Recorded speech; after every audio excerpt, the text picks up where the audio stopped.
Hello and welcome everybody. Now, since this is okay in StreamYard, does that mean it's also people can also now hear me in YouTube, or do I need to wait? I think 40 seconds. They probably should. I should be in there by now. Yeah. I still feel like a stumbling beginner when I do these things. Anyway, I am so excited to have Deanne and Jane in the room with me to help me along. And uh, welcome to everybody to Toadstool Tarot. We're going to be discussing today my signature deck for my channel, Toadstool Tarot, and how to use it, as well as possibly how to use major arcana decks in general. I should probably flip over here to see if there's anybody. Oh my God, there is lots of people already. Yay. Let me welcome a few. Of course, welcome Jane and Deanne. And then Scott, Tana, Debbie, Aquarius Al. That's it so far. Okay. So I'm a fairly new deck creator. I mean, it's been a couple of years actually, but I have about 4 or 5 different kinds of decks on makeplayingcards.com. Hey, Gerald. And when I started the first deck, I did it as a majors only deck because the idea of creating a deck with 78 cards was so daunting. I thought, it's going to take me forever and I'm going to get waylaid on the way to 78 and stop and give up and I won't finish it. But I thought, well, 22 cards is doable. So that's kind of where I started. And actually, I think I have my dad's genes because he has this sort of, or had this thing of like, do it and get it done. You've got a job to do. Don't put it off. Don't procrastinate. Get it done. And I actually had been procrastinating for about 1.5 years, thinking I wanted to do a deck. But one Sunday morning in May, just out of the blue, I got out these 6x8 or 5x8 index cards, blank cards, and a watercolor pencil. And I started doodling the major arcana and got through all 22 of them in about 4 hours. And some of them weren't exactly what I was hoping for. They weren't perfect. But I changed some of them and improved them. And then some of them I thought, no, if I keep doing this, I'm going to mess it up. Just leave it the way it is. And I felt almost like I can't really take credit for it. It felt almost like I channeled them or something. Look at that. Yeah. See, well, you took the time, that you're going to have to think about things, and even in the subconscious probably had some ideas running. And then when you have that drive to sit down and make it happen, then it just can pour out that way. Deanne, I can't remember. Do you have the original one too, or just the ghosted edition? I just have the ghosted edition. Okay. Yeah, I did the ghosted one about 1 year later, I think, in the fall. Well, some people said, I don't like black and white cards, or, they don't like just lines on a white background, even though it's actually sort of sepia tone on ivory. But they didn't care for that. And they said, oh, couldn't you do the reverse or something? So I gave them that around Halloween last thing. And it's good. I don't like it as well, actually, because I think the white ones are softer with the line work. And the ones white on black is more like chalk on a chalkboard. And the lines are a little bit more textured or harsher, kind of. I don't know. Yeah, I do remember when I was showing this one, and I can't remember why I chose to go with this, but whenever I buy from MPC, I get a few different things because of the shipping. You know, you might as well load up your cart, honestly. So I have a little collection going. And then I do know I bought, or I think I bought like one of the mini CS decks along with this Mhm. and a couple other things. And I got them kind of all to coordinate with each other. And so I think that's why I went with this edition. But I do remember people in the chat when I was showing them one day talking about how different they actually are, which might seem kind of obvious, but so for me, it's really worth, you know, I'm sure at some point I'll get the other, the original edition as well, because they do read really differently. You know, the lines look a little smudgier. It kind of has obviously a darker atmosphere. And so there are differences in feeling just from looking at the two cards, the two different versions. Well, and Chris of Elemental Cartomancy bought the black deck, and he's one of those ones that didn't want the white version. And I think Kristen was the same way. She was actually requesting one with on black background. So that kind of prompted me to do that a little. And after I did it, I actually thought, oh, what if I shuffle the two decks together, or use one for use the dark one for shadow work and the white one for, you know, regular stuff. You Mhm. know, so I haven't explored that too much because I'm still not quite clear on what shadow work is. And I almost feel like if it's what I think it is, I kind of do that in my readings anyway. Yes. Yes. And I would agree with that. I think I'm that way too. I don't read reversals, and so I read the card holistically and or depending on what's around it. And so I feel like I do that, you know, shadow work along with, you know, my regular readings because that's part of the regular reading. But because I also like to make big maps and big spreads of cards, it's interesting to pull them out and say, okay, well, this one is going to be that contrast side when I'm layering things. So, you know, that just makes it extra that, you know, it sort of makes the point of the spread that I'm using that, okay, these are all the shadow aspects and these are, um, you know, the upright meaning aspects or whatever, so that when I'm layering 30 cards in this case, like I do with Toadstool Tarot, that I'm just really clear on that as I'm going through and making maps, that I can just have that distinction. I just want to say, welcome to Spiritual Rain, and she or he loves black and white cards. Big fan of black and white art too. And Tana's having trouble buffering and might not be able to stay. I hope she can work that out. Oh, Uh, I was going to say, I'm so thrilled to have both of you here, particularly because you are two people that I know in the community that can read with anything, with any kind of deck. And so I thought that would be really helpful because a lot of people don't seem to know how to read with majors only decks, although they can read with oracle decks.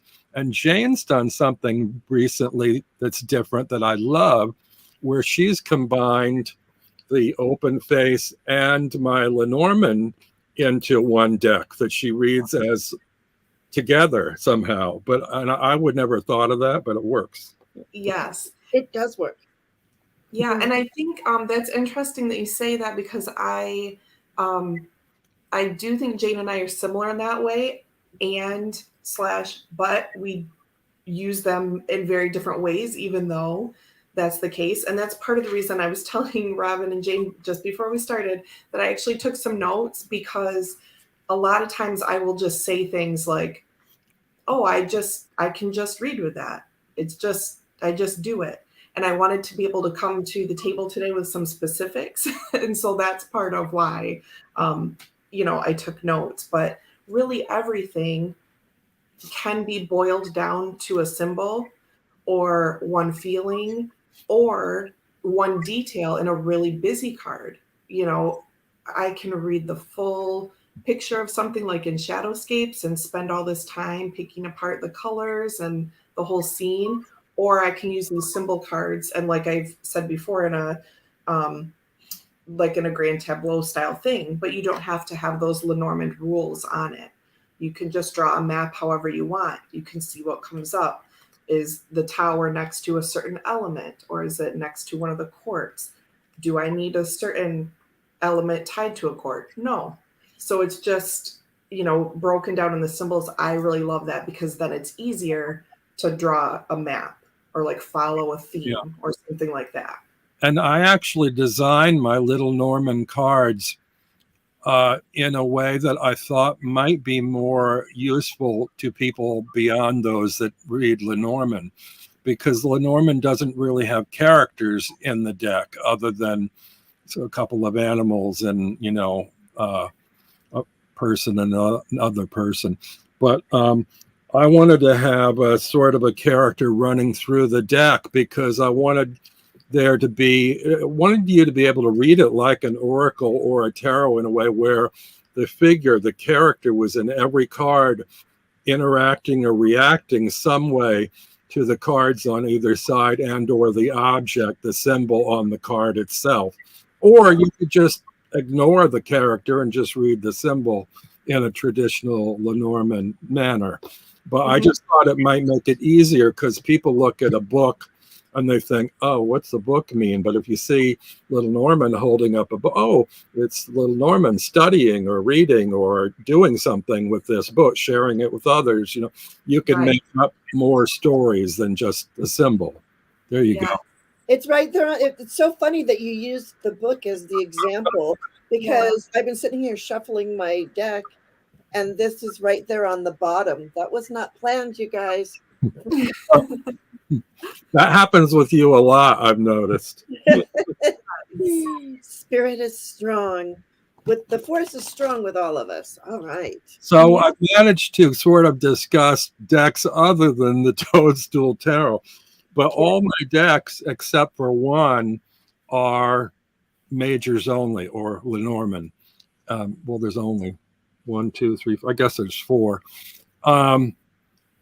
And I don't know how, I guess, like I said, when I first started out, it was sort of an economy of what can I accomplish quickly? I can get a deck all done in a day and have this sense of accomplishment.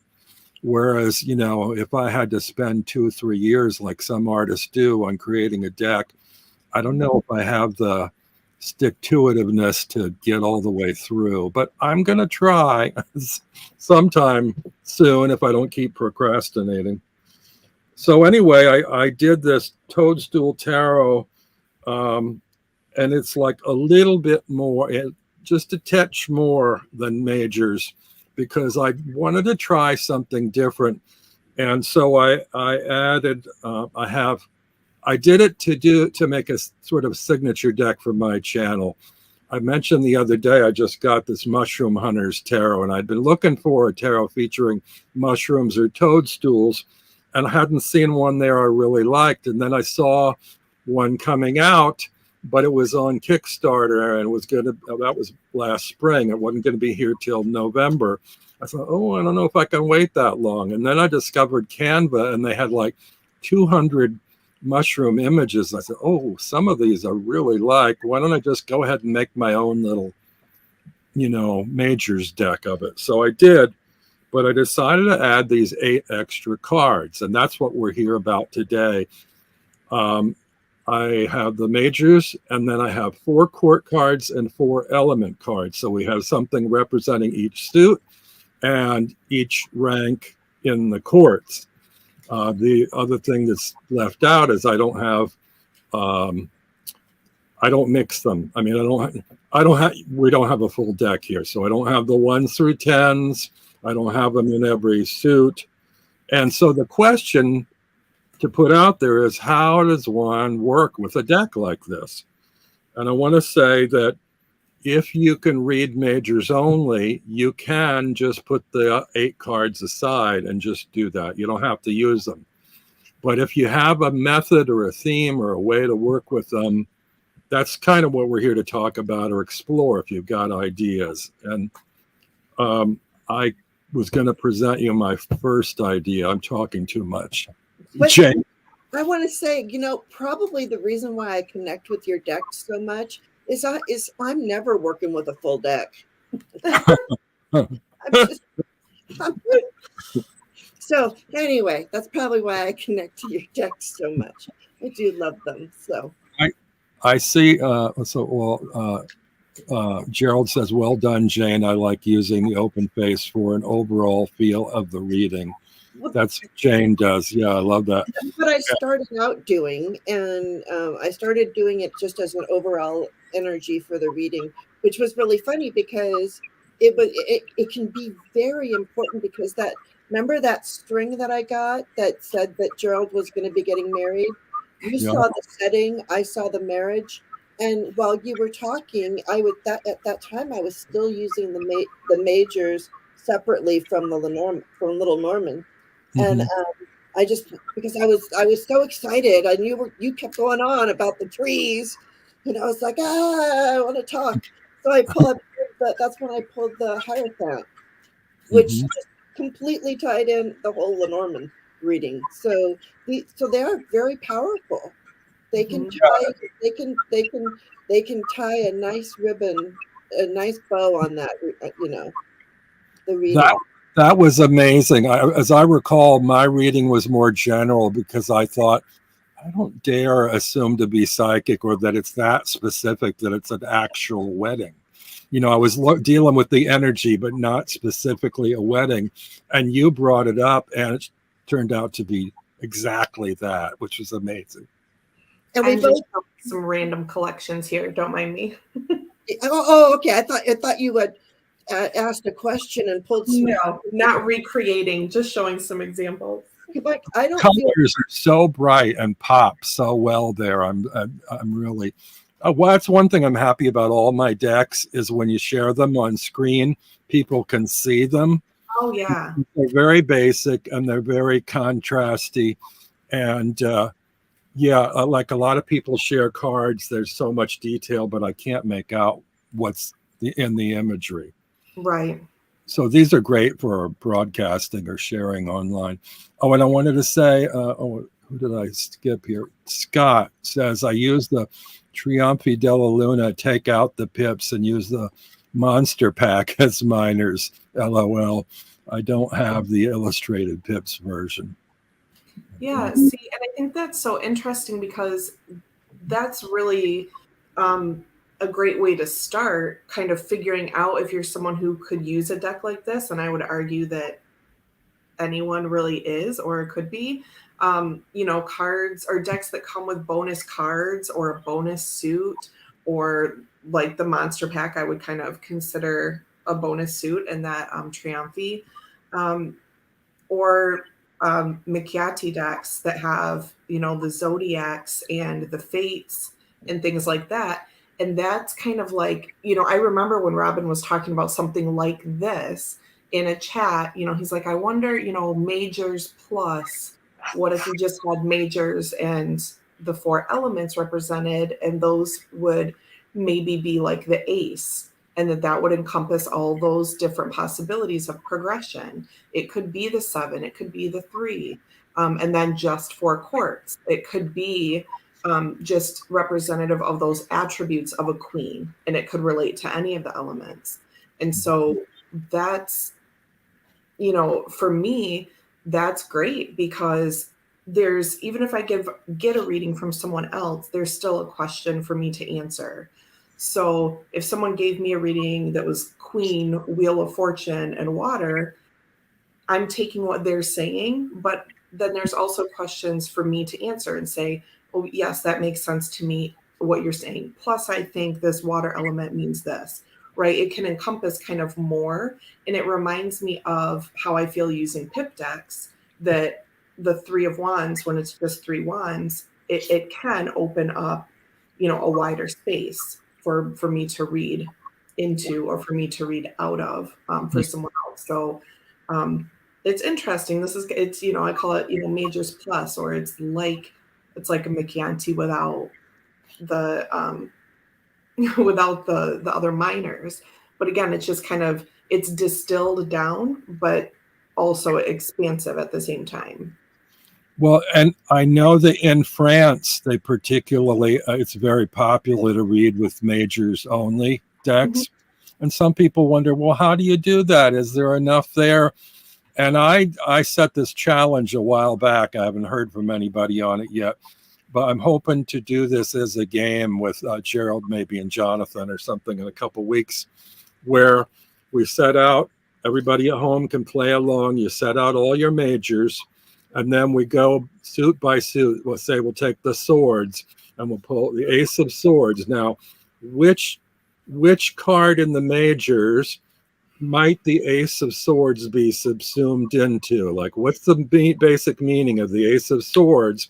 And does one or maybe more than one major card encompass elements from the ace of swords that could be absorbed into the majors? Yeah, I thought of that one. I also with aces, I think number one or the beginning, which actually for me isn't the magician. It could be the magician because they also have a sword, but it's like the fool because it's the start of the fool's journey, and the one is sort of the start of the number sequence. So that's another possibility. But I'm curious to see when people play the game, which cards they pick and what their reasoning behind the choice was. Mm-hmm. And then once we get through the whole deck, I think they will find that those majors do have some of those energies and elements in them, so that you'll find you can work with majors and don't actually need the minors. Because a lot of people feel like, well, I can't work if there's no minors in the deck. Right. And I think the minors lay on an extra level of subtlety or whatever. It brings other stuff to the deck, but I do believe that there's strength in the majors that they can be worked totally without the rest. Right. And I just showed what I would assume to be the easiest example of that. But I think there, like you're saying, there could be a lot of options. And when you were talking there about the Ace of Swords, I also had the Tower on top here. And that lightning to me can feel like an Ace of Swords moment. And I too tend to think of that as like a breath of fresh air, this really inspiring, positive, clear-headed stepping out into something. And the Tower, once that is crumbled down, what is that if not, a breath of fresh air? For better or for worse, you're starting, everything's cleared away. There's clarity because there's no baggage in front of you now, right? Something like that. So I think there's a lot that can be done with that, for sure. And something you said there too reminded me, about the subtlety of minors. And I don't know if you can see, but I wrote out a few examples. And so I just sketched out like a grand tableau that would use all 30 of these cards. And so it would just look like this with the rose. And you could apply a spread to that, something similar to a Romney spread, which typically has 7 columns, but you could take a couple out. You could choose your own columns. Those things would be self, home, hopes and fears, known factors, hidden factors, short-term and long-term. I sometimes will do a Romney type spread with only the 5 columns and take out the short-term and long-term columns, because for me, that confuses timing. Because when I use a big spread like that, I would sometimes take out these short and long-term and just use these 5, because I prefer to not have double timings in my big table. And the first set of timing rules, I hope this is not confusing, would be like past, and then the present would be that middle row, and then the future would be the bottom 2 rows closest to you. So I would prefer to just use, that timing. So even though it's a bunch of cards, it's pretty simple. And like a Celtic cross, there are differences. Some people read past at the bottom and go up to the future. Some people read it left to right, like in Lenormand, but that's whatever you want to make it. And then I would find, getting back to like the subtleties of the minors, I would see where those 4 elements are in that big table. Okay, here's air. So the things around that air mushroom are about, here it is. I just split the deck and it's, of course. Okay. Can we just notice that Gerald did write? I wrote out a few examples. #overachiever. I said that earlier. Yes, to be fair, I told them just before we came on, I had to write notes because I think sometimes I say, I just kind of overgeneralize and I'm like, oh, I can read any card, but I wanted to be specific in telling how I do that for once. So I needed some notes to ground me. Well, I love that you picked a grand tableau for this whole deck. That's what, okay, guys, that's number one on how to use this deck. But I Yep. did want to ask you on your chart, you had columns, and I can't read the headings on the columns. Can you mention what those are? Yeah, so I would typically use, so the first one on the left would be self, and then the second one would be home. And so that could be, I tend to read that as physical spaces, like my actual home, or it might be work or the dance studio, things like that. The third one is hopes and fears. The fourth one is known factors, and the fifth one is hidden factors. And hidden, like the moon card, can be good or bad, right? Things helping you, things that are providing stumbling blocks. So, and then typically in a Romney spread, there's also short term and long term would make up the 6 and 7. But for this one that I've used a couple times, I've just done those 5. So do you read just each column straight down, or do you interact between columns like diagonally or across or anything?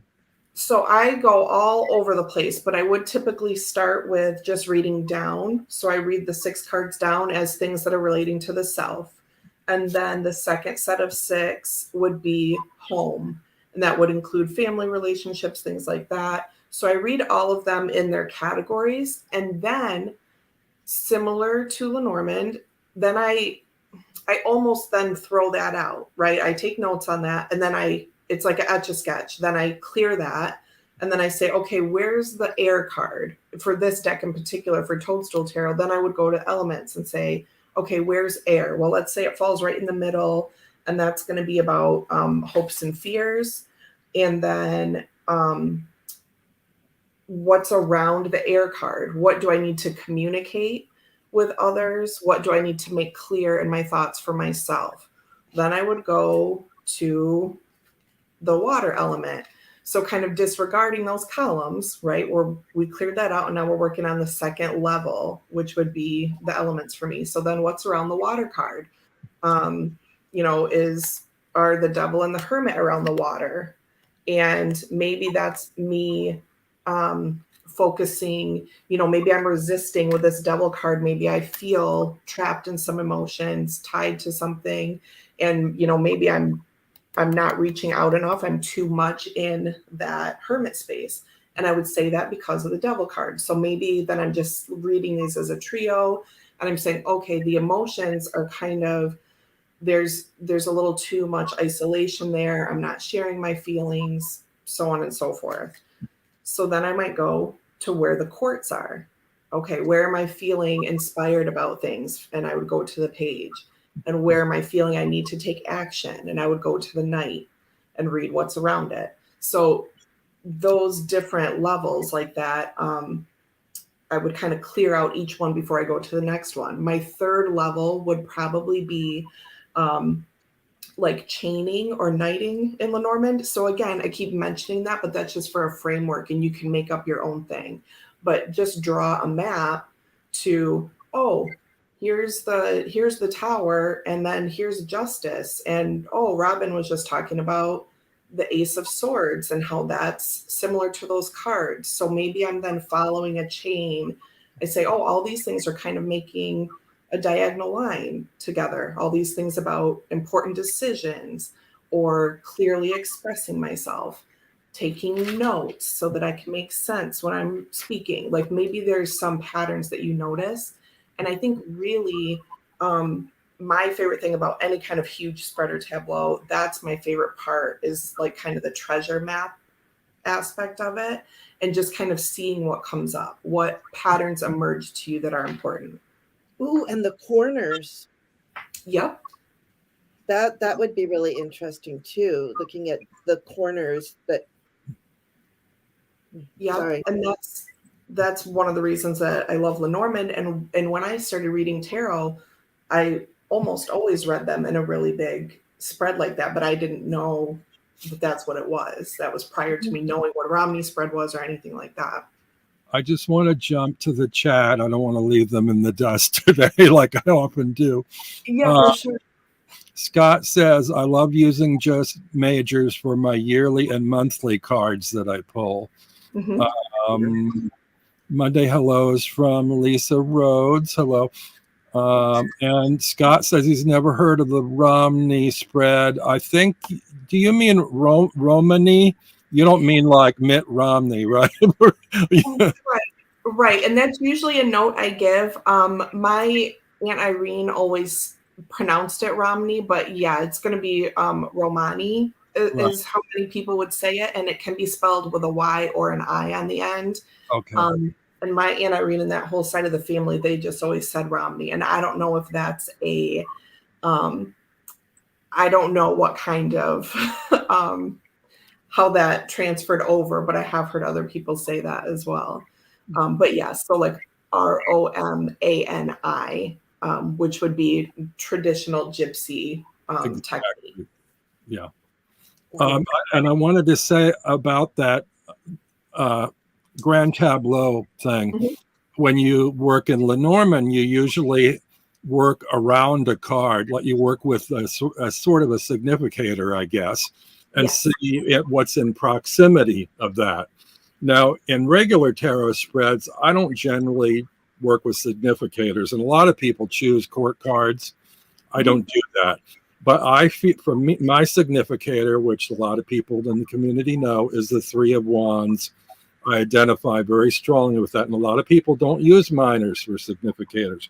And I don't really use it. I don't take a significator out of the deck, then it's not in play for me. But if the Three of Wands shows up in a spread, I was talking to Gerald about this in a private chat yesterday, that it means a lot more to me. I feel really more personally attached or connected to that spread than I normally would be. I'm in here. This is particularly of note to me. It's stronger because I am physically in this spread. And I can see where that would be really fun to do that Grand Tableau with this. Pick for myself a card in the deck, which is a significator, and see where it falls in proximity to others. So in essence, read this majors like a Lenormand. Jane, did you want to add anything? Well, I know we haven't given you much chance to get a word in edgewise.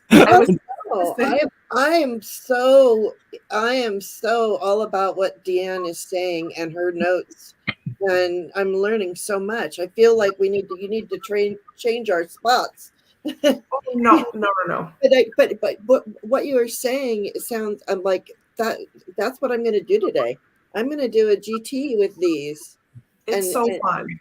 Play with it that way. I was thinking, yeah, I'm sure it is. And then it's interesting how you read the way you read the past, present, future, or whatever you want to call it, sideways, because I'm so used to reading it this way. Yeah.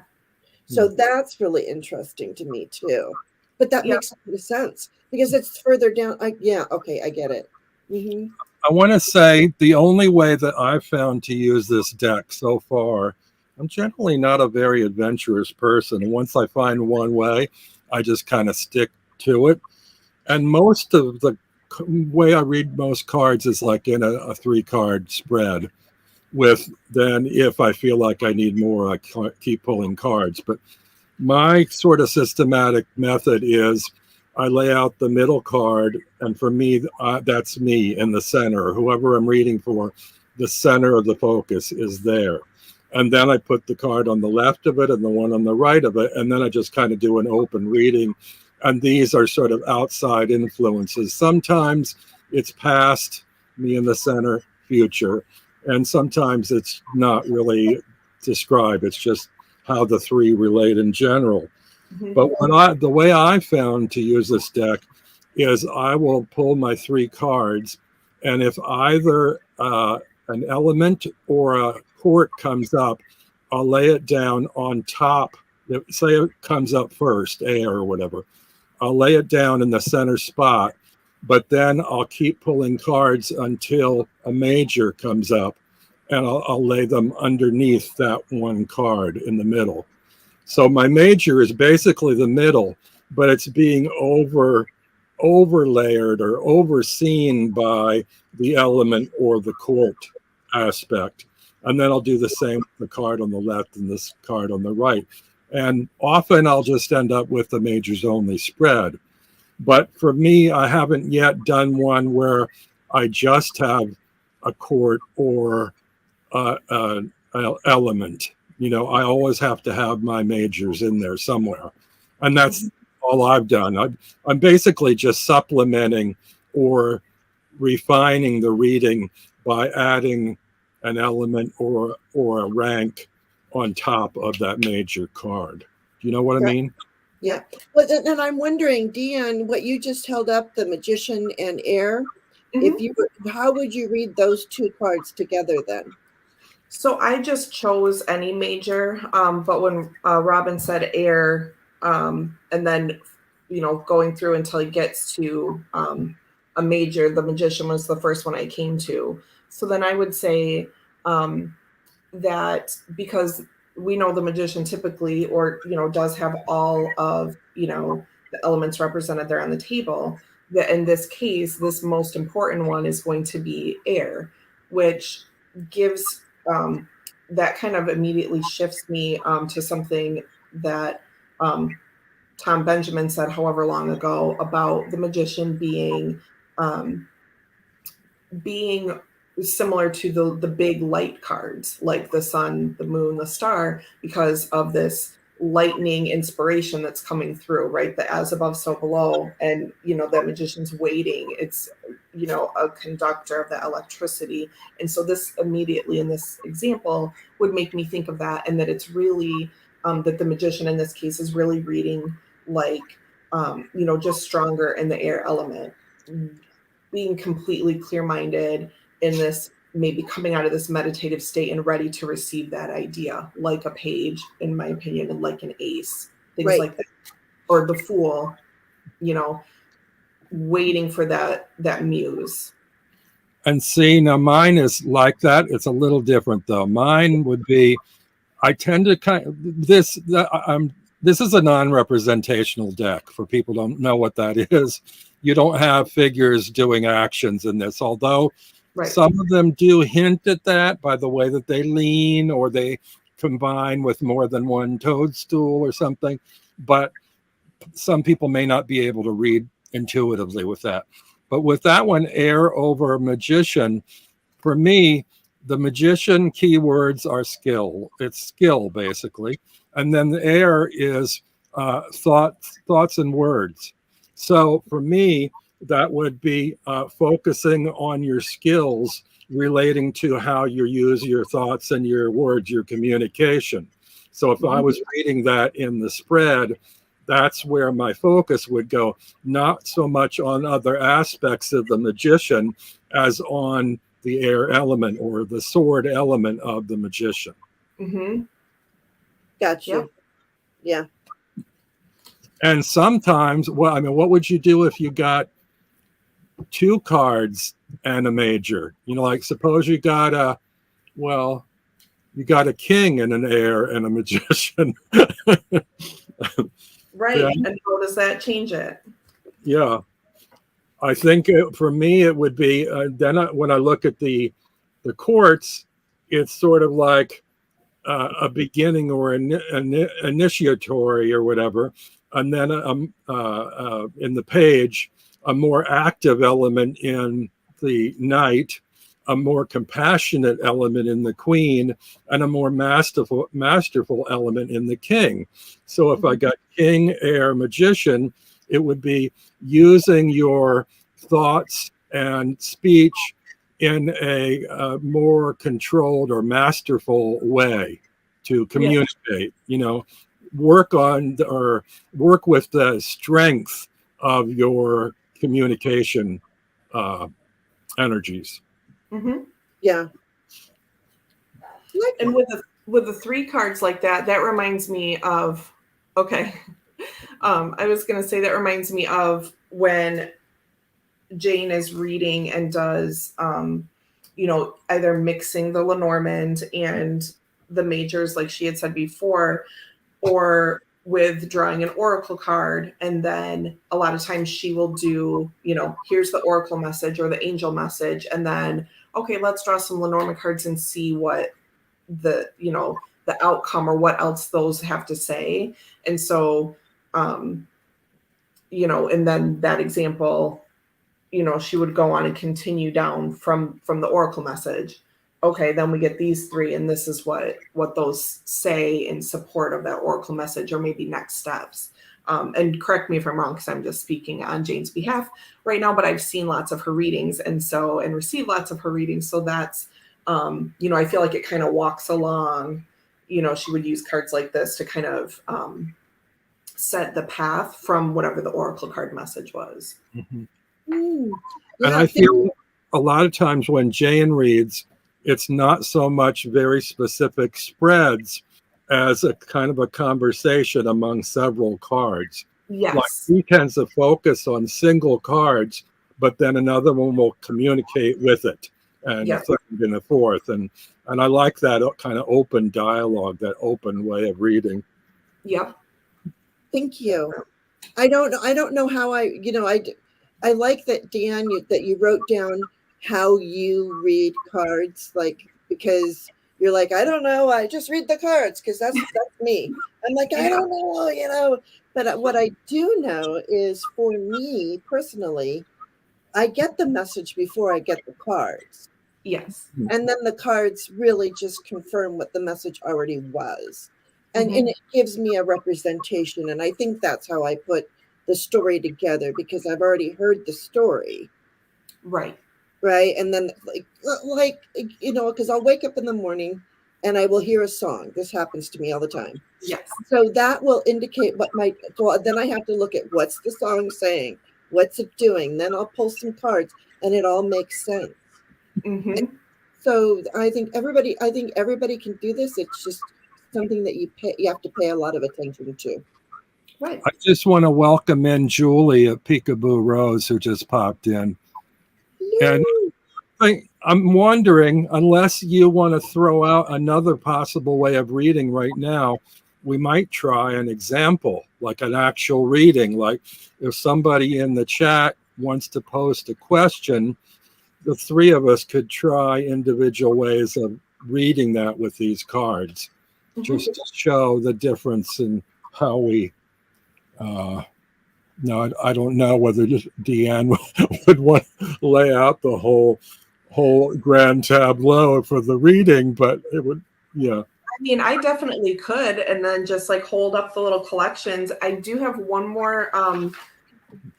It's sort of what Robin was talking about, drawing one card and then finding the major. So in Lenormand, one of the ways to use a significator without excluding it, like someone might do in tarot, put down in the center of a Celtic cross, put the Queen of Cups, and then draw the reading around that. And that's fine and great if that's what you do. But a lot of people will say, well, I don't want to take that card out of play in that way. So you can shuffle up the cards, and then I'm going to use Justice, because that's what we used earlier. So I've shuffled the cards, and now I'm just going to go through until I find the Justice card. Okay, so it's here. It's like 4 or 5 in. And then I would lay that down as my center. And then the 5 cards that were on top go out ahead of it. And then the previous 5 to that would go out behind it. Or 4, I can't count. 1, 2, 3, 4. And so then I have Justice in the middle. And then at the top, I have Moon, Temperance, Judgment, Air, Justice, Hanged Man, Emperor, Devil, Water. Okay, so there's no way I can show all of this, but then you can read it. It's like a smaller square than the big tableau. So then if I was really feeling my topic or my question today is about justice, and that's what I'm looking for, what is surrounding that, then you can still have it in there and see what falls around it. So it's kind of a way to like do both things if you did want to focus, but not take it out, if that makes sense. So that's another thing I played with. Like the Normand. Yes. Yep. And And then you can choose your topic. Uh-huh. I like that too, when you have basically a significator and draw cards either side of it. And I want to suggest this is another possibility. You either separate out the elements and court cards into its own little 8-card deck, or you can leave them in and just keep turning over cards until you have, let's say we're doing a 3-card spread. So you turn cards over till you get your first element, lay it down, keep turning them over to the second element and lay it down, third element and lay it down. Now you've got a row on top with 3 elements. Now you go through again, you keep going till you get a court card, lay that under that, court card, second court card, third court card, and then you just pull up the majors under that. So you've got a three elements, 3 courts, and 3 majors.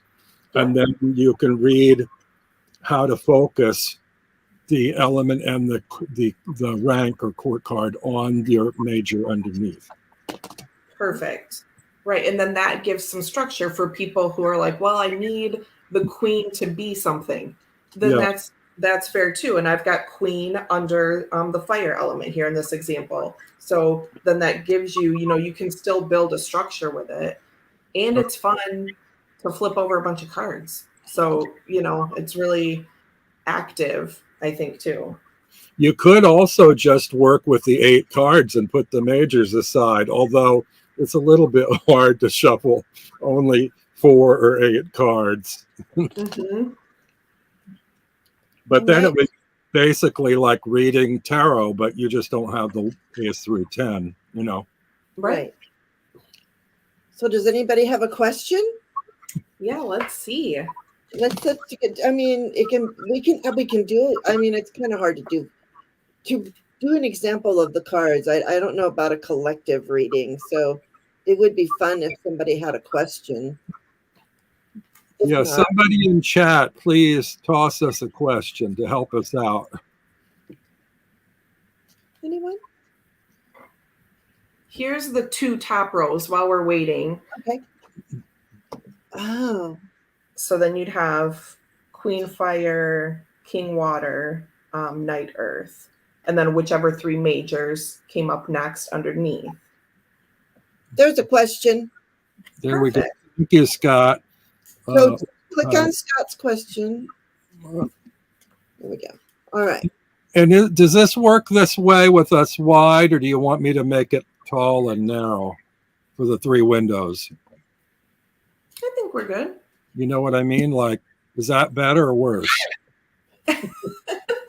No, I mean, you can see us better, but I don't know if we do a hold up a spread, whether you can see.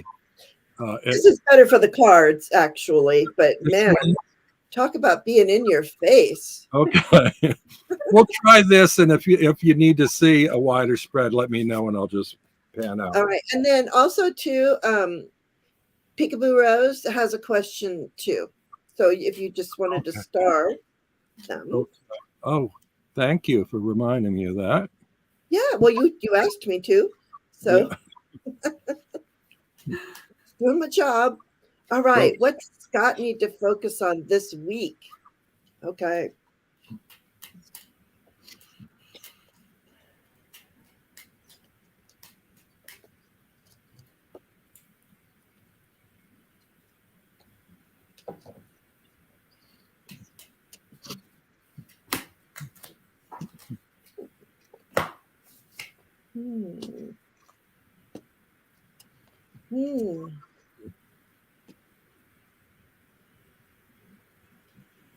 Ready?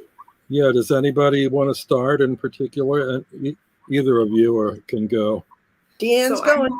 Yep. So I have the water element here. So it feels like this sort of emotionally nebulous time, maybe. Of course, the other cards are going to, build on that, but I would say definitely this is the realm that your week will be focused on.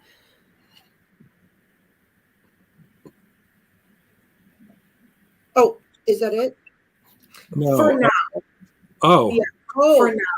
Oh, okay. I did like a little spread here. I'm like, wait. Oh, I just did a single card, but that's okay. You go ahead. If we each did a single card, that would be interesting, and then put the reading together with each one of our single cards.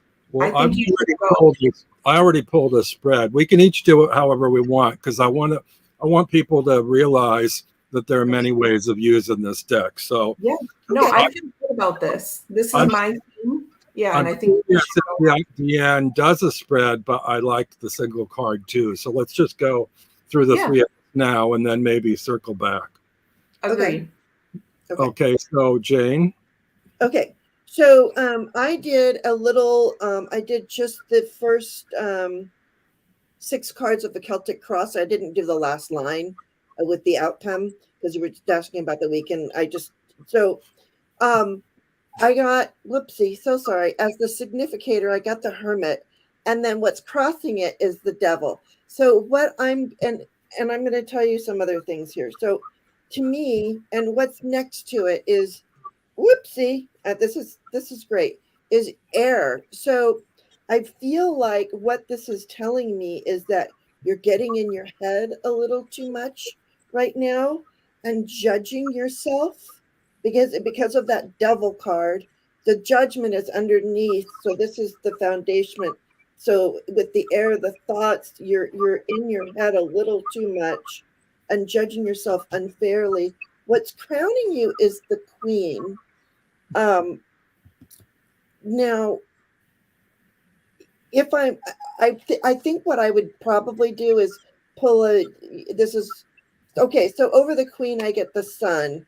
Okay, so I just had to pull out because I was like, well, what about this Queen? So that's a good idea. I pulled so this to me would be a Queen of with a very joyous and happy, thinking of those things. Because at first I was thinking, oh, maybe a drama queen, but no, this is what brings you joy, and this is what's crowning you. This is the person, and it's interesting because then what's in the coming up right next is the Empress. So we go from this joyful queen energy into being I think the weekend is full of possibilities once you get out of your head and see the joy and sunshine. I have to say, so I had water and Jane pulled the Hermit and the Devil and the Hermit. And that's exactly the example I used earlier about how I would read 3 about being trapped in the emotional state and stuff and being too much in isolation. And then she came up with the Queen and the Sun.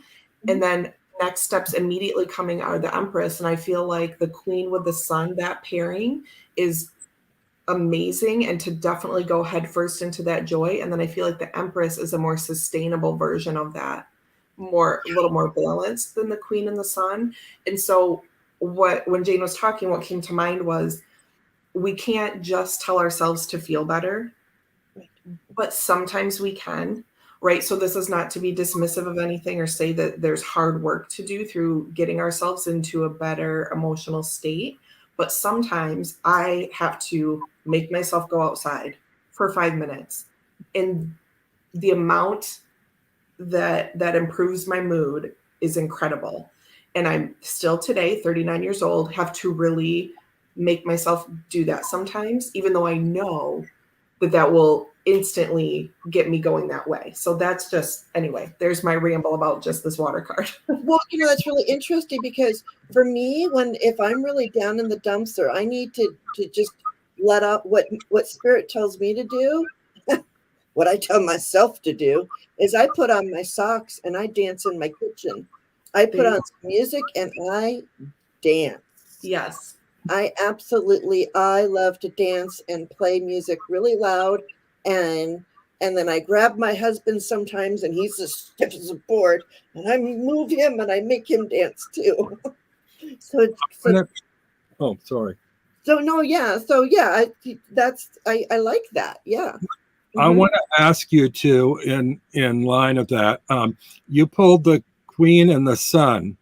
Now, would it be different for you if the Queen was above the Sun or below the Sun, or would you read it the same way? I would probably read it the same way. The reason why I pulled, because at first I just had the Queen, and I wanted to know more about the Queen. So I just pulled the next card from the deck. It could have been anything. Could have been the Earth, which is the next card. So that would mean to me that this is somebody this is a more earthly queen, right? This is which this works as well, because then you get the Empress after it, even still. Mm-hmm. So maybe it's the three of them. Look at that. I got a Queen, that's the Earth and the Sun, and then moving into the Empress. So growing those things. So to me, that's almost like, if I were to add that, and I don't think I'm answering your question, but I would say, Scott, water your own garden. Well, your method is more fluid, but I'm looking at pairings and wondering. I mean, my definition was, if you have one card over the other, it's the overriding influence, and I tend to put the majors as the base card with an overriding element or court influence, but it doesn't have to be that way. It could be the other way around. And then I'm wondering if I would read it differently if, say, it was the what were the two? Oh, Queen. If it was the Queen was your base element and the overriding element of the Queen was the Sun, that, that might, I guess that'd be two different interpretations, possibly. You think, Deanne, or I don't know? I kind of think I would, depending on, again, if I had it in a spread on a table. I think if I had the Sun above, I would feel like that, like I don't really have much to do about that it's just going to come. And if the Queen were on top and then the Sun, I would feel like, okay, I need to, me as the Queen on whatever day, I need to find that, I need to do something to create that joy or to control that, right? Because sometimes the Sun is too much. So I feel like if the Queen was over it for me, then I would say that I kind of needed to rein something in. But I feel like with the Sun on top or the Sun following, that's what's coming to you, and you kind of can't stop it. Like the good mood's gonna shift pretty soon. Yeah. Okay. Because you're moving through that energy of the Hermit, Devil, Judgment, and Air. You're moving through. Right. So that's really good. And Scott says, I think the Queen and the Empress is my mom. And well, yeah, because your mom always shows up for us, doesn't she? Mm-hmm. She's a strong presence. But go on. Debbie says, pull the Sun towards you. Mm-hmm. Mm-hmm. Yeah. So let's go to mine for Scott. Mine, I've got in the middle the Fool, which is for me beginnings of an adventure this week. And then in the past, or not necessarily the past, but the card to the left, I got two of them. I got the Knight above the Emperor. So for me, the Emperor is always somebody that's sort of stuck in their ways. They're firmly ensconced on that throne, and they're really not apt to move. Now, the Knight above it is action. It's moving. So it's like, dislodge yourself from that throne and do something and do something new, because the next card is the Fool. And then the third card is the Star, which I'm not sure about, but that's sort of generally, so often people interpret that as something hopeful. So perhaps seek out beginning to do something this week that's heading in the direction of something that gives you hope. So that's my summed up reading for Scott. Yeah, I like it. I do too. I think it. What do you think, Scott? With all of them together, he said both Deanne and Jane spot on, and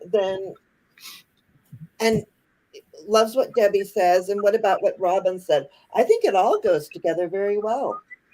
I do too, especially that just my like personal example of going outside, you know, and then Robin gets like the Knight and the Emperor like getting unstuck. Sometimes I talk to myself a lot, vocalize what I'm feeling, and say, okay, well, I'm mad about X, Y, and Z, but I'm going to go outside and be mad about it.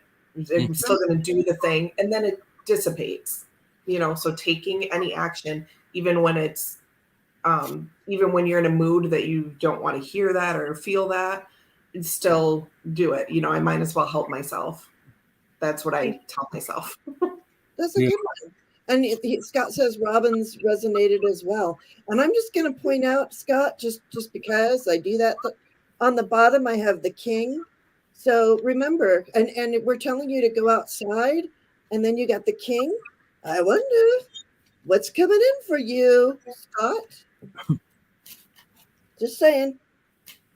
Okay, let's do it. Let's try this one for Julie. Okay. What does the new year hold? That's a little further away. You think that, but I don't know. It's funny. Well, there's a Gerald's doing something this afternoon, and I saw his thumbnail last night, and I messaged him. I said, "You got the date wrong on there. It says November 28th." And then I think, wait a minute, it's right. But in my head, it's already December. So it's like I'm getting my dates all mixed up. Now I'm thinking, November, that was last month. Right. And me personally, I might need 30 days to implement a framework for the new year. Well, I've been watching all these silly, cheesy Hallmark holiday romance movies. They've been running them on marathon and reading on my Kindle these cheesy holiday romance novels. And so it's already in my head, all the decorations and the baking and, you know, the singing and stuff. So I'm stretching my December longer than I usually do, because usually I don't even think about decorations or anything until I'm a week or two into December. But this one's going to be a longer month for me, I think. Yeah. I watched The Birdcage. I've been watching The Birdcage. There you go. I could sit there and watch that a few times because there's subtle nuances that are just so great. Okay, but you said her name is Julie? Yeah, yes. Julie.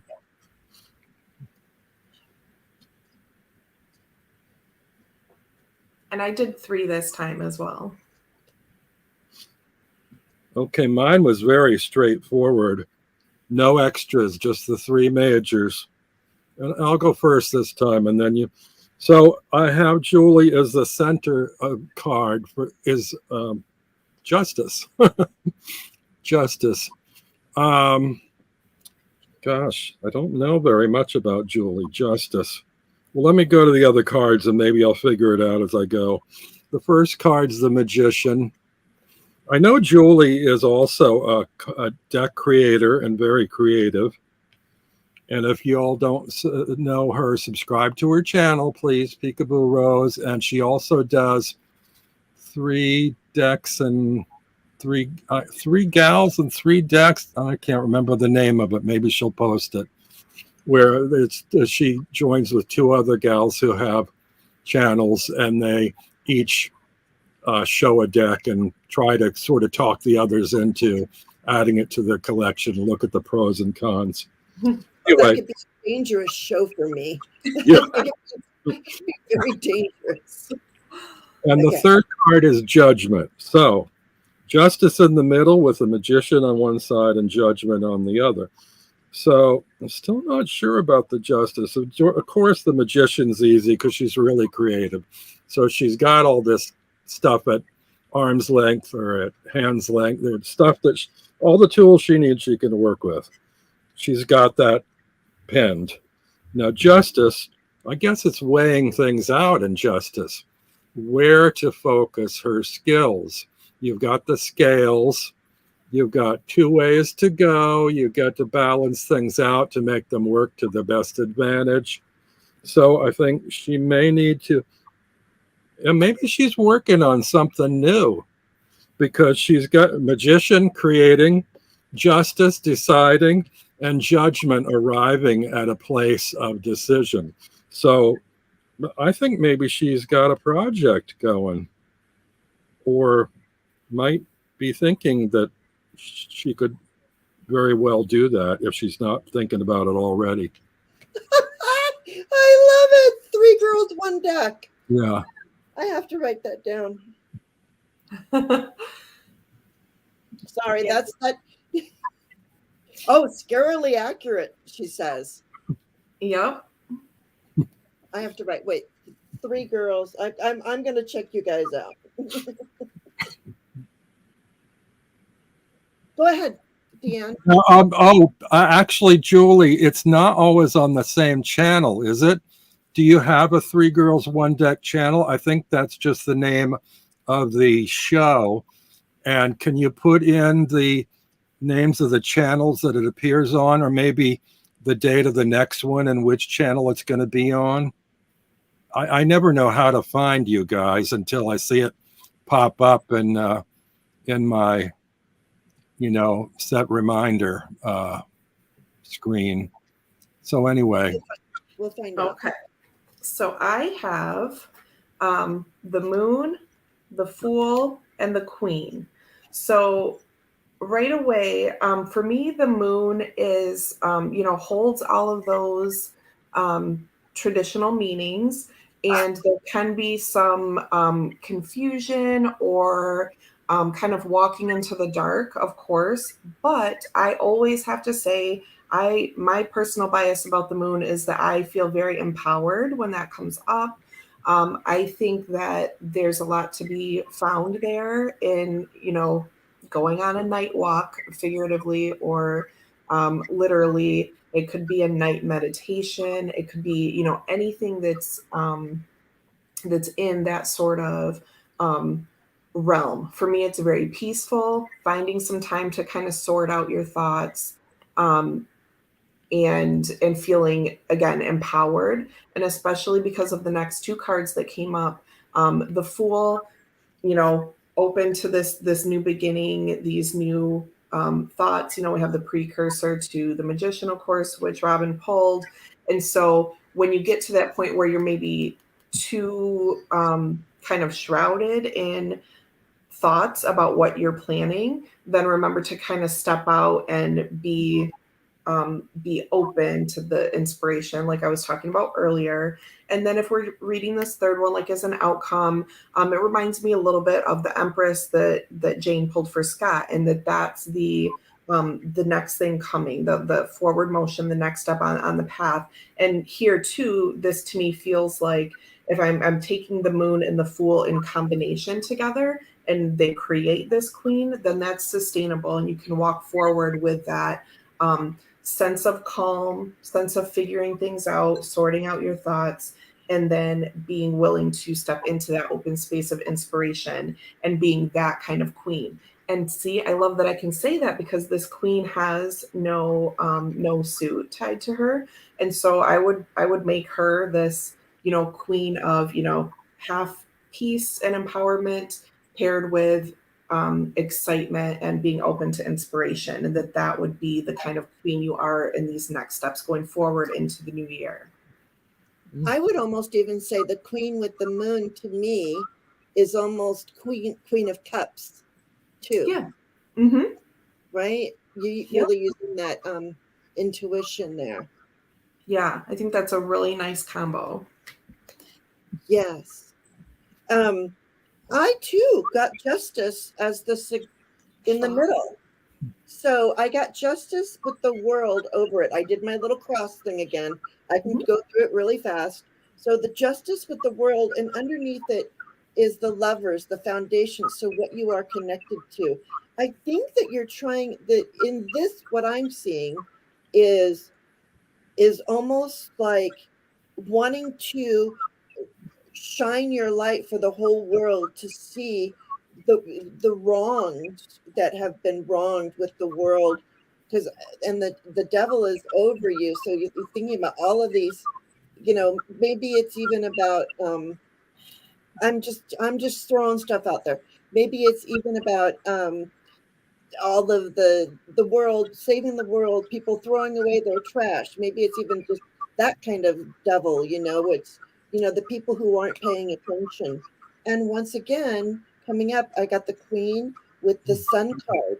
So with the Sun card and the Queen and the Hermit over here, this is, you are shining your light on a justice issue that has to do with the world. And it's what you, and like with the Lovers underneath, what you are connected to.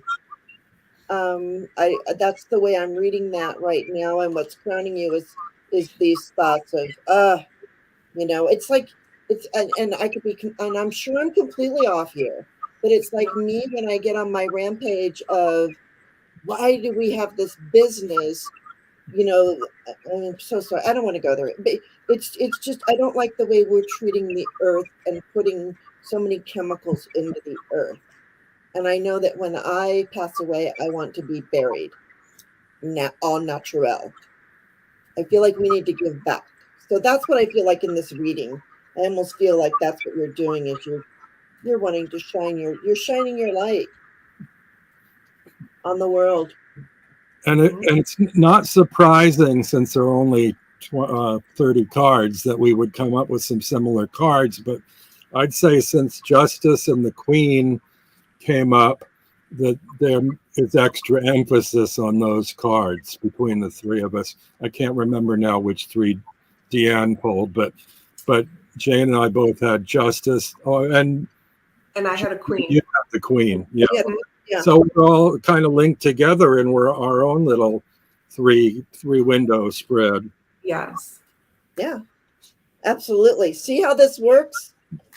This is again a pattern that I noticed, even without, I'm just trying to visualize all of our cards together, is the red, especially because of Justice coming up for both of you, like in the center, and Julie's picture with the roses, the red and white, and then the devil with that. I mean, it's a bit orange, but that kind of, to me, it's all like kind of like life force color, like dripping down when you said this was crowning her. And so I'm just imagining like, and then the Lovers underneath, which again, there's, a few cards with red, but it seemed to be kind of like a theme as I was visualizing all the cards going through. So again, that kind of like passion and creation and being tied to all that.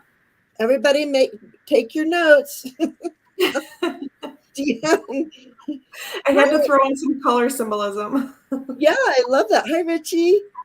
Longman's Tarot is here. Oh, hi, Richie. Welcome. I just had another idea. I mentioned some time ago that I have another spread that I like to do. It's sort of one that I think I invented, but probably not. Yes, the inverse pyramid. Boy, I don't know how you thought I was going to bring that up, but okay. Now, I can't do this in a quick fashion unless I do just 3 cards. So there you have 5 cards, second row, 4 cards, 3, 2, 1. And the way you do that is you see how each pairing of cards works together. And then you go from the top row to the second row and pair cards across the way.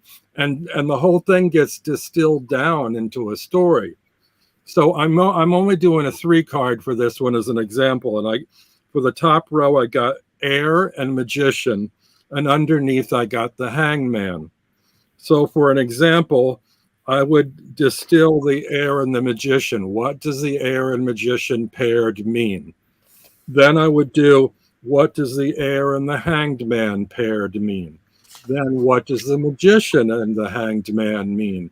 And then all 3 together, the Air, the Magician, and the Hangman combined, what would that mean?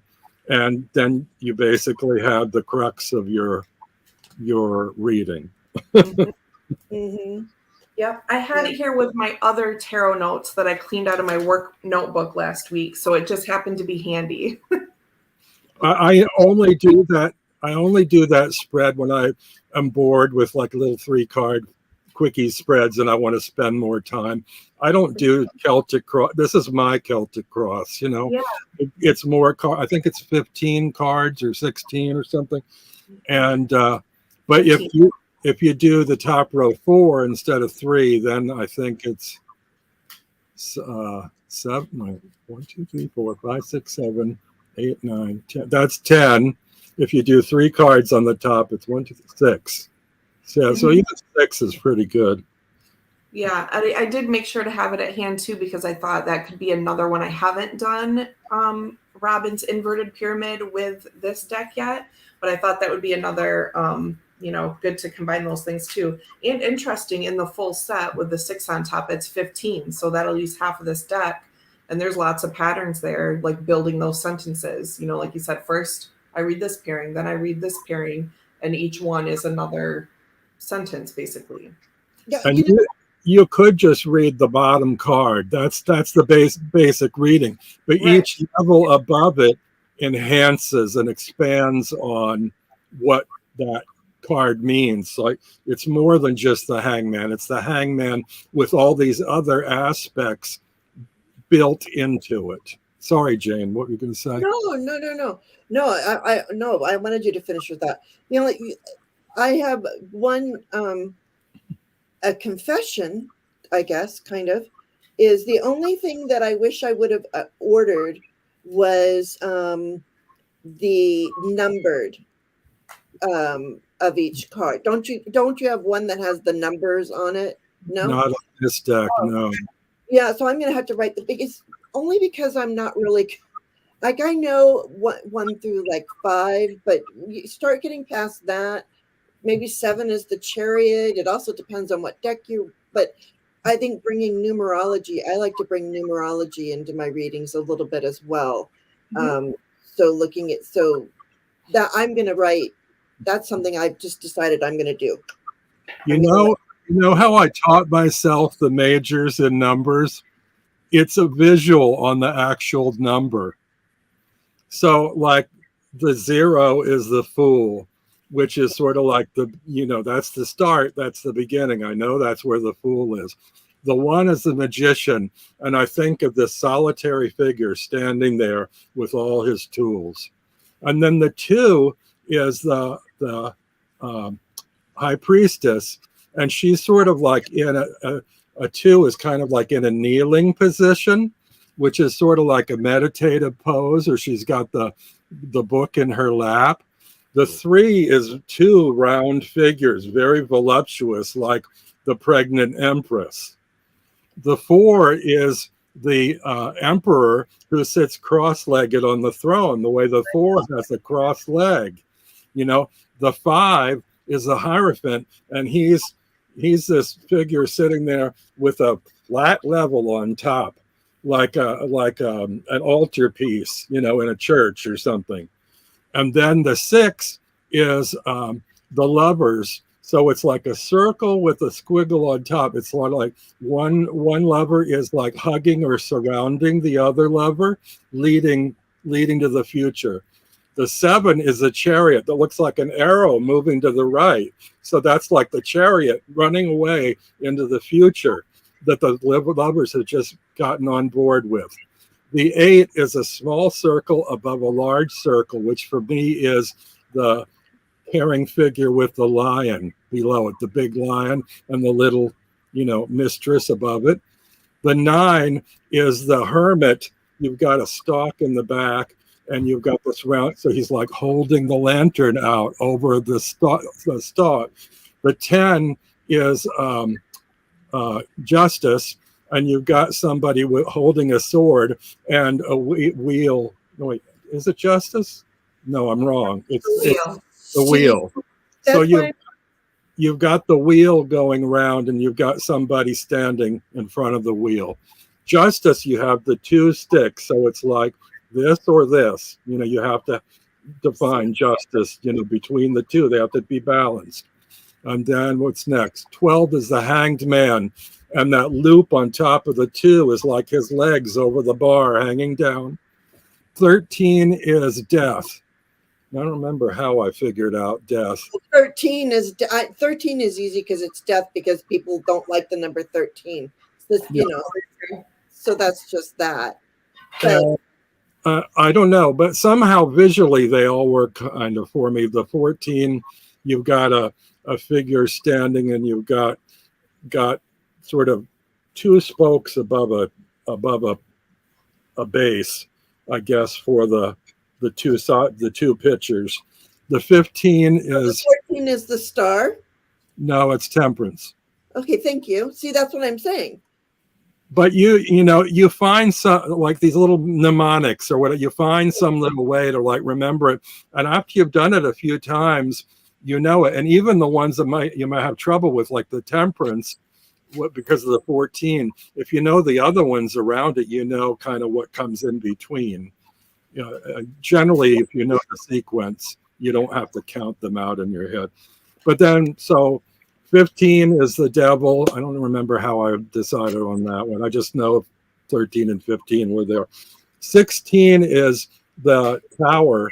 And that one, the 6 looks like the ball is falling down from that top arc on the 6. So for me, it's like the 1 is like a tower, and the 6 is like it's rolling downhill or something. Number 17 is the star, and again, that 7 is an arrow pointing up, like to the sky, like a shooting star or rays coming down from the star. 18 is the moon, because again, you've got those little O's. You've got the moon up above, in the circle. And then 19 is the sun, where you've got the circle above with rays coming down from it. And then 20 is judgment, which is somebody standing and sort of like with a puffed out chest against the circle of everything. So it's kind of like, and then 21 is the world, and I don't know. Somehow I worked it out in my head visually. Do you have synesthesia too? What? Isn't it called synesthesia? Oh. Yeah, synesthesia. Yeah. Kind of. Because I watched a documentary on people like you.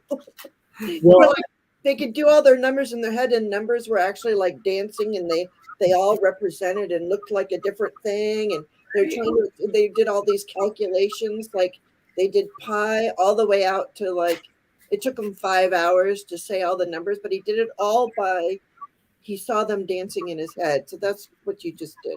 I don't have that, but I have numbers and letters are different colors for me. But I think that has more to do with flashcards as a child.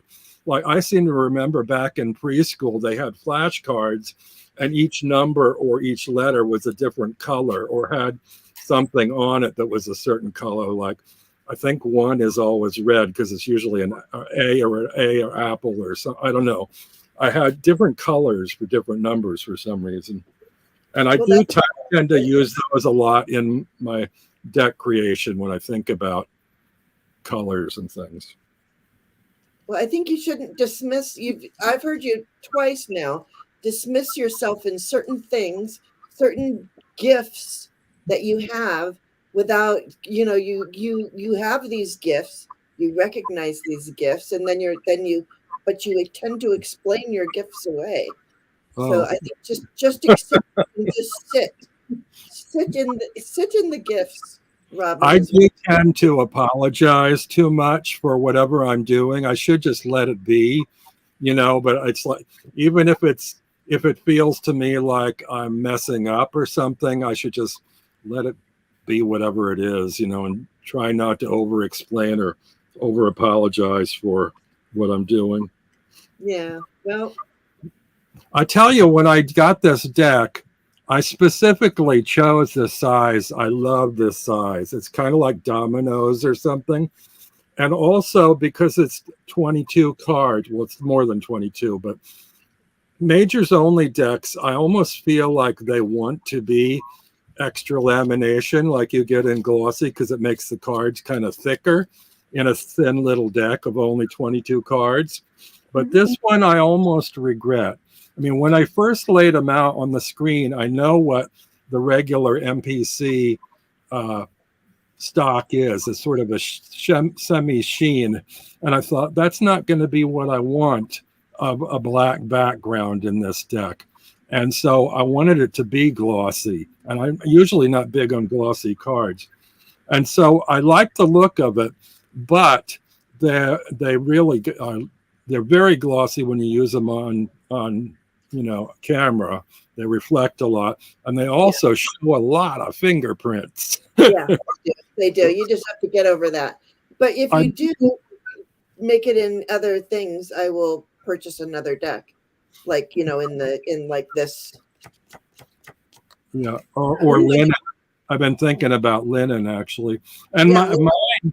I don't know about you two or how much you've used it yet, but mine got some chipping on the black within the first couple of weeks. And I ended up just taking a Sharpie. These are really easy to fix any white chip marks on them with a Sharpie. But I never had that before with my MPC decks. I don't have any chipping. If I look at the back, there's a couple little like stray white marks like up near the corners, but I think that's just from like the initial cut. I don't think I have any chipping. But yeah, I love this size, and I love little cards anyway. But I do love the domino shape of them. Plus with the glossiness, it's like a tile almost, it's like a little like token or tile or something. Yeah. I mean, they're great. But if you did make them in this, look at, I could add it to this. Right. This is what I read with. So but this is great. Wow.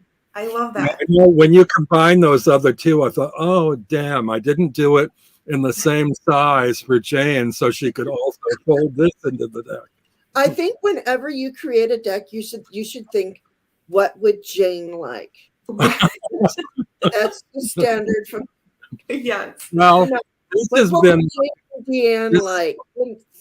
This has been my problem. I have created decks with too much thought as to what other people liked on occasion, particularly my Eyes Wide Tarot. I listened to other people about what they wanted in terms of a full deck or a pip deck, and then said, oh, I would buy that if it was only 78 cards. And so I made it specifically for them, and they didn't buy it. And I thought, well, why did I do that? I mean, I love the colors, but it's sort of my least favorite of all my decks, actually. And I am sorry to hear that, but it's totally fine to have a least favorite. And I love this deck so much because, I don't know, for many reasons. And I only have probably 4 or 5 walkthroughs on my channel, but this is one of them. Yeah, and I do love, I love a pip deck, and I love that the placement, echoes that of the RWS. It's enough of a nod to get there. And I specifically did my first 2 decks to show people who wanted to create decks that felt they weren't talented enough artistically that you can do it. Because in that one, it's all geometric shapes in a very simple program that everybody has on their Mac laptop. And it's just a matter of laying and arranging these shapes, stretching and shifting and applying color. So it's more in the organization than it is in artistic creation. A lot of copy and paste work. You see, like this has, the higher wand, and we can picture the victor and everything like that. So it's just really, really nice. And of course, looks great with little Norman's Lenormand, and I mix and layer all kinds of systems together. Yeah, I almost wish I had that in a little Norman size to mix the two together, because I like all the color. But this is great for me too, because I love to use houses. So Jane mixes them together into one deck and like a little treasure chest deck. And I will take one deck and spread out a big tableau. And then I might put little Norman's Lenormand on top of it and say, how does the fox act in, the Three of Swords, right? Then you can layer those things together, those two, those pairings. So if you all want to add another layer, and even with this deck, if we do, like I mentioned a lot, like Veronica Jude's Majors on Majors, which is taking a majors only deck or popping your majors out of a full deck, put those down in a tableau, and then take another set of majors and lay them out on top. And then you can read things like, you know, maybe the star falls on the star. And there will be one or two that happen like that. And so how do you read those? And then you have a hermit on the sun. And how do you read that? So as I've suggested before, that's she has a few videos on that, and I suggest that to everyone. But it's like that Lenormand houses, you know, how do these Kelly Fitzgerald would say, you know, how do we act in our own house? Or how do I act when I'm at Jane's house? Or how do I act when I'm in the store? So how do the different environments, right? If 9 of Wands is the environment, then how does strength act there? How does strength present there? That's a nice little powerful pairing there. Yes, it is. Oh, I love that. I love that. I'm going to watch this back on replay. Yeah. So this was mainly meant to be how to use the Toadstool Tarot deck. But I love the fact that I think we've kind of blown wide open how to use any deck or combinations of decks. So everybody out there can get really creative in finding other ways.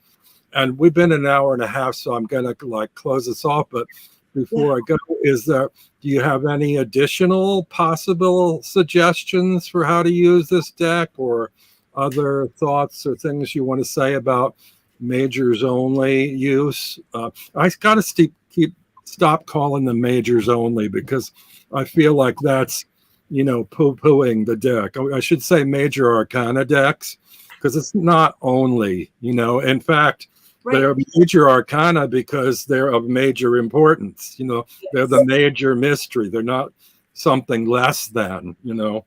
Right. Yep. So I think I mostly went through mine. Let me check my notes. So the full 30 card tableau, using something like you might use in a Romney spread with the 5 columns instead of 7, which works out great for me because I like the 6th and 7th column least anyway. So I just drop those out. 9 card using the significator that you find, that you thumb through in the deck. My other notes say to use elements as a topic or theme, and see what comes out however you choose to draw or lay them out. So if I'm really stuck on you know, I'm lacking drive and motivation and passion, I'm going to put the fire card down. Maybe I want to meditate on that first, and then I draw some cards. So you could use it as a focal point or see where it falls in the deck. And then I wrote down layered readings, meaning just like what I was showing there with, you know, the eyes wide and how to layer that on there. I also wrote down charms and casting, because sometimes when I have a tableau out, I'll pull out some charms and scatter those, see where those fall. So really the short answer is I use this just like I use any deck, but in these particular ways, because even though I could take out, you know, I could take out the aces and majors and choose my favorite courts maybe from the deck that I have and do what I'm explaining here, but it's fun to have this and to use this as, you know, this is a deck, and these are all the things that this inspired in particular. And I did take a picture of these cards in Robin's inverted pyramid spread, and it fit almost on a notebook. It went a little off one edge and a little off one edge, and I'll post that in the Facebook group. Yeah. I need to go to the Facebook group. Help me. Yes. What was I going to say?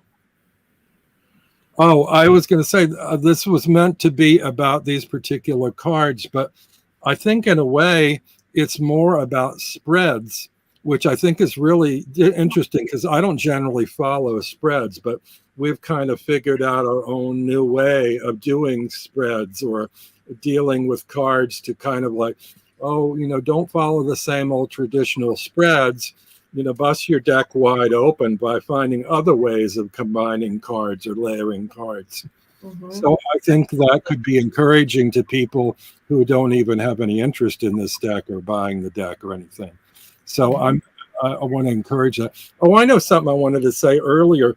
The reason that I created the open face and the eyes wide is maybe I did say it. I wanted to encourage people to start creating their own decks if they felt inadequate artistically. I guess I did say that. So like anybody can create a deck if you have organizational skills. Right. Okay. And I know Deanne is working on one with stickers and labels on blank cards and things, and other people are doing things like that. So, or you could take a deck of playing cards and like draw little things on them or stick things on the cards. And there's a lot of things you can do to create decks. And I haven't done an Oracle deck yet, but that's another possibility. I don't do Oracle very much. Which is why I think it would be so interesting to see what a Robin Oracle deck would be. Yeah, I have to think more about the words and choose my words carefully. Oh, I don't know if I told you or showed you before. I haven't released this on MPC yet. I'm still not sure. Did I tell you about my word tarot oracle? Yes. This is basically a majors only, but there are no pictures. It has words. And I think I might go back and number these because sometimes I forget which word goes to which card. But adventure is the Fool. And I don't know whether I would just do 0 adventure or if I do 0 adventure and then a small type somewhere of the Fool. I'm not sure because then it's kind of like a keyword if you play, But this is one that I thought, oh, well, maybe you don't even want to learn tarot. Maybe you just want to have an oracle deck with a word, and these are just single words that you can use. But I wasn't sure if I was totally set on these single keywords I picked for each card. Most of them I felt worked for me, but there were a couple like sun and moon and I think star that I didn't change because I just kind of wasn't sure what my keywords for those would be. Oh no, I have wish for star, but then I have moon, sun, and judgment I left alone. But anyway, I'm still thinking about this and whether it's worth anything at all to put it out there to whether anybody be interested in that or not. But I thought it might also be an easy way for someone to get started learning the tarot if they didn't want to read a lot of books or study a lot. The card tells them basically what to read into it. I think you got something there. That's for sure. Yep. And it could kind of be like a create your own thing. People could add to it, add stickers, add words, add drawings. Anything like that. Absolutely. Yeah. Right. Do either of you have anything else you'd like to add or want to talk about anything that's coming up for you on your channels or anything like that? I don't think so. I'm back. I was gone for a stretch of months. I've been back on live 4 or 5 times, I think. I probably will do a little something tomorrow. I'll be a little sporadic for a while, but I'm around again, and been doing some mystery VRs. I've done one archetypes, which I think was week 32, working through the Kim Krans archetype deck. So just a little bit of this and a little bit of that. And a reminder for everybody out, I think everybody in the chat knows you both, but in case you don't, Deanne is Blue Crescent Tarot and Jane is Jane the Seeker, obviously. And you're here, so you know I'm Toadstool Tarot. But Jane, you got something coming up? Oh, well, I'm kind of taking it easy, a little bit easy. So tomorrow I do have Tuesdays with Trail Stash, that's at 9:15 in the morning Eastern. And Is then that every Tuesday or only certain ones in the month? it's just when we can fit it in. We play it by ear. And then Thursday I have my 2 crones and some cards. And that's where me and my friend, we get together, and she's my ex-sister-in-law. We get together and we do 2 crones and some cards, and we just like, between the two of us, we have a lot of cards, and we just kind of sing, dance, do a bunch of cards, have some fun, talk, and that's it. And then I'm going to be doing some stuff, going on some other channels, and I love Okay. watching Deanne. Oh, thank Yeah, you. I do too. I love watching both of you for very different reasons, which is great. Tomorrow afternoon, I think I'm doing something with Gerald, but I can't remember what it is. But if you're around at 4 p.m. Eastern time, tune in. We'll have some kind of fun. And then I'm doing something again with him, I think on the 6th of January. I'm not sure. I'd love to actually guest or work with more people on, on their channels or whatever. And I put the word out there to anybody who's interested to get in touch with me. It just seems really hard to schedule with people. Their schedules are more busy than mine. I'm open almost any time. But so I guess we've covered everything. And I want to thank you both for joining me. If you stick around for a minute, Yeah, say thank you so to much. everybody in the chat. I see Mimi, Mimi's Tarot and Gems came in sort of late. And yeah, thank you all. And I don't know when I'll be back again. I used to be on at regular times, but then I found I would hit days when I'm just not in the mood, even though I'm scheduled. So now I just go on when I'm passionate about something or when anybody's available. So Perfect. I'm available almost always. So, All right. all right. Bye, everybody. Thanks for coming by. And experiment out there. Play it with the tarot. Let's see.